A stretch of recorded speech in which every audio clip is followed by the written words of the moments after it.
What's up, Toronto Raptor fans? Hey, who is that?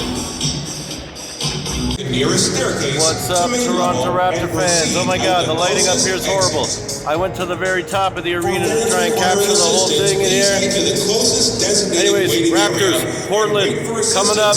We'll see you later for the recap. Will assist you in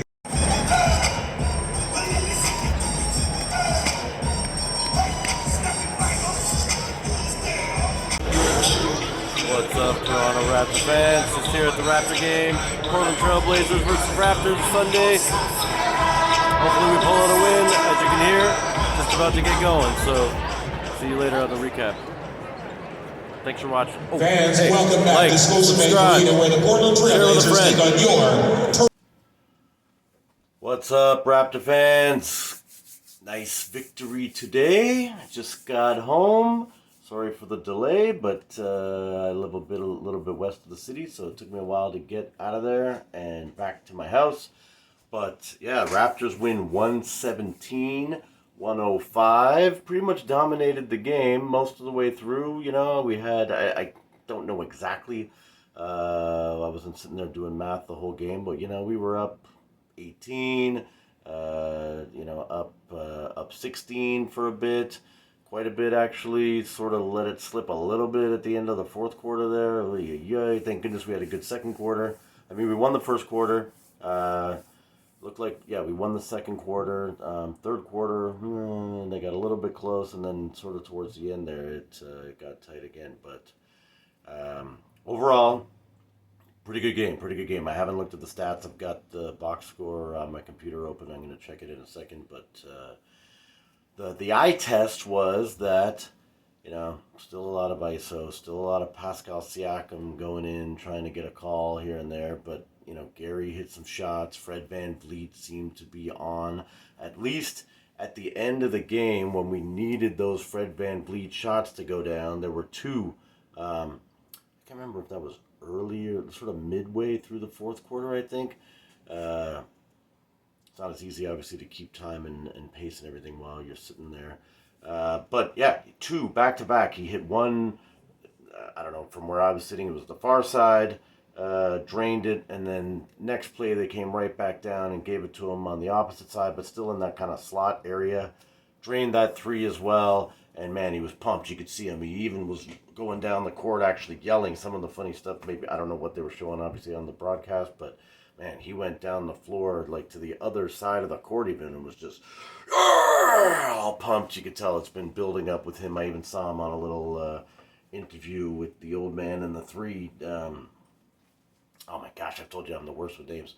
Buddy that used to be on Philly, the three-point guy who's got the podcast. Anyway, it'll come to me in a second probably. But, yeah, saw him interviewed on there, and you could tell that they were stressed about, you know, this losing streak and what's been going on. So nice to see Mr. VanVleet hitting some shots that mattered. Even Mr. Koloko had some nice putbacks at the end there. That was nice because he was in foul trouble. I think he might have... No, OG fouled out of the game. I think maybe they managed to keep Koloko not fouling out because, yeah, he came in for the last stretch. I think maybe he replaced OG in the last minute or so. He was playing with 5 fouls for sure. But he managed to not foul out. But yeah, lots of weird technical fouls and you know, even the three in the key is now that technical where they give you a shot and the ball. There's lots of that stuff going on. But yeah, no, overall, good game. We dominated them. I mean, it's sad. This is the type of team that we should be destroying. I mean, I was looking at the standings. We're way down. We're like, I don't know, 5th, 6th, last in the league. Yeah, so out of 30, we're somewhere around 25, 24. And Portland was sort of below half. They were 500, 19-19, I think is what their record was before the game when I checked. But they're up ahead of us 8 spots, 7 spots, somewhere in that range. And, you know, so a team that should be able to beat us, but we dominated them. We dominated them the whole game. So... You know, this is the kind of win we should be getting. We should be getting these victories, and it was nice to see that we actually pulled it out and did what we were supposed to do. So, yeah, can't complain. Let me just check some of the box scores. I don't really have a best play of the game. There were some nice moments though where Scotty Barnes was hitting shots. As I said, Gary Trent Jr. was hitting shots. Pascal really, brought it home for us in the fourth. I'm looking here. Pascal ended up with 27. Yeah, obviously a good game from him. He hit some threes too. Yeah, Pascal was 500. It's funny. He took a couple early, got him. Then sort of in the middle of the game, nothing. Then he took a couple later. Um, yeah, he was 500 from three. Gary Trent was 500 from three. Fred was 44%, which is pretty good on 9 shots, 4 of 9. Overall, 38.7% from three for the team. So yeah, the only real area, Malachi came in, didn't do much. 0 for 2 I see here. From three, he ended up with 2 points.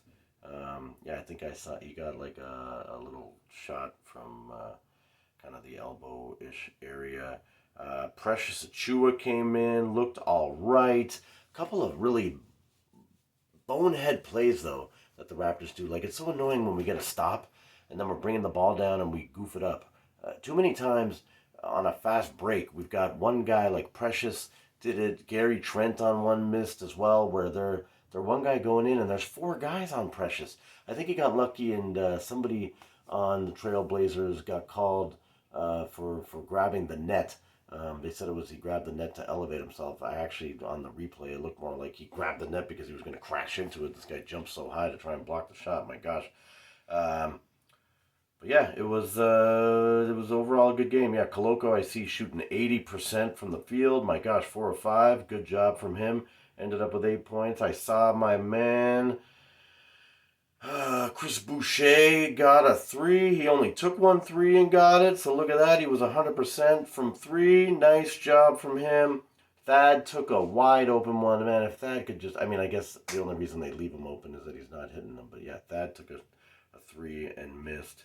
He was wide open. Scotty Barnes, too, is wide open for many, many threes. He only hit 1 of his 3 that he attempted. But hey, he ended up with 22. That was another positive sign. Scotty Barnes was going a little bit earlier in this game. Lately, he's been looking to pass in the first quarter, second quarter.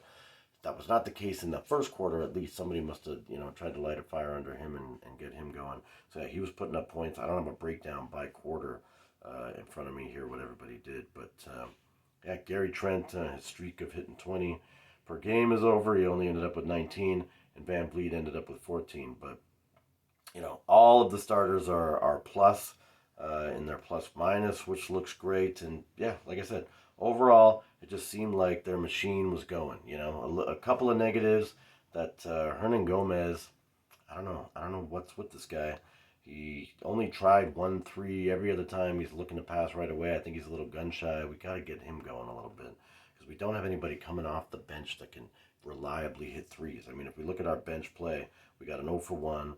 Koloko luckily didn't take any threes this game, but yeah, Precious was 0 for 2. And man, remember at the end of the season last year, Precious was hitting threes. Precious was, doing pull-up threes, taking the ball down the court and pulling up at the three-point line and nailing them. But yeah, Malachi 0 for 2, as I said, that 0 for 1. Boucher is the only one off the bench that was able to hit one. But, OG 2 of 4, Scotty 1 of 3. The starting lineup was actually hitting their threes, and that's what got us to that percentage of 38. Plus, Damian Lillard didn't look like he had a great game. I'm just pulling up his stats right here. Where the heck are you? Damian Lillard. Yeah, 3 of 7. Still 42% from 3. My gosh, I say he didn't have a good game, but that's by his standard. And he ended up with 34. Wow. I guess I'm looking more... He was missing a lot of free throws. Do I have free throw attempts? Yes, I do. Damian Lillard took 12 and hit 9 of 12. So again, it's funny. When you're sitting in the game emotional, I guess he missed 1 of his 2 towards the end, and obviously that's when, we're starting to bite on our nails as a Raptor fan, going, oh my God, they're going to blow this game. I had my wife with me, who's usually a good luck charm for Toronto teams when she's there, and I could tell she was even getting nervous. She was gloating a little bit, at the beginning of the fourth quarter when we were up by 16 and saying, I'm bringing the positivity, and it started to get a little bit worrisome. Our Canadian boy, Shaden, I'm not sure if I'm pronouncing this right, Shaden Sharp, from nearby here, London, Ontario. He seemed to cause a couple of turnovers, which was nice. I see here, yeah, he had 2 turnovers and he was a minus 17. Poor guy, but yeah, Josh Hart was killing it. He definitely got a bunch of points. This Anthony Simons guy was also on the scoreboard quite a bit, 22. Nurkic only had a so-so game. I see he was 0 for 2 from 3, but 5 of 9 from the field. That's not horrible, and he ended up with 14. So, yeah, they played all right, but we did enough to get the win, and that's all that matters. So let's keep this momentum going. I only hope that we can put a win streak together. One of the other YouTube guys, this guy does just all NBA stuff. Oh my God, I'm so brutal. I can't remember his name either. D Hoops or something. Did a Raptors video, and I was watching that, and it was funny. He was talking about the records last year. He was actually saying, look, everyone's bragging about the Nets doing so well, and they've got pretty much the same record as they did at this point last year. And in fact, they were second place last year, and now they're third. And he's like, so they could easily deteriorate and fall apart in the rest of the season. And he was focused on the Raptors and said, for the Raptors, hopefully they can turn it around, because again, we had a similar record to where we were last year at this point, and he said we went on an 8-game winning streak to kind of pull ourselves into, we ended up 5th, and hopefully the Raptors can keep some momentum like that going. So yeah, I'm praying that they can use this game as a positive, keep it going. Who the heck do we have coming up? Let me just check that quick, and then we'll let you guys go. Sorry, I'm just pulling up ESPN, looking at the schedule. We got the Hornets next, so when the heck is that? Looks like on Tuesday we've got the Hornets. So, yeah, should be able to beat the Hornets. Let's keep our fingers crossed, and we'll see you guys, it looks like, on Tuesday night. So, thanks a lot. Please subscribe. Hit the like. Please put a comment. And yeah, let's hope we can keep the momentum going. Thank you, Mr. Beast for President, and we'll see you on Tuesday.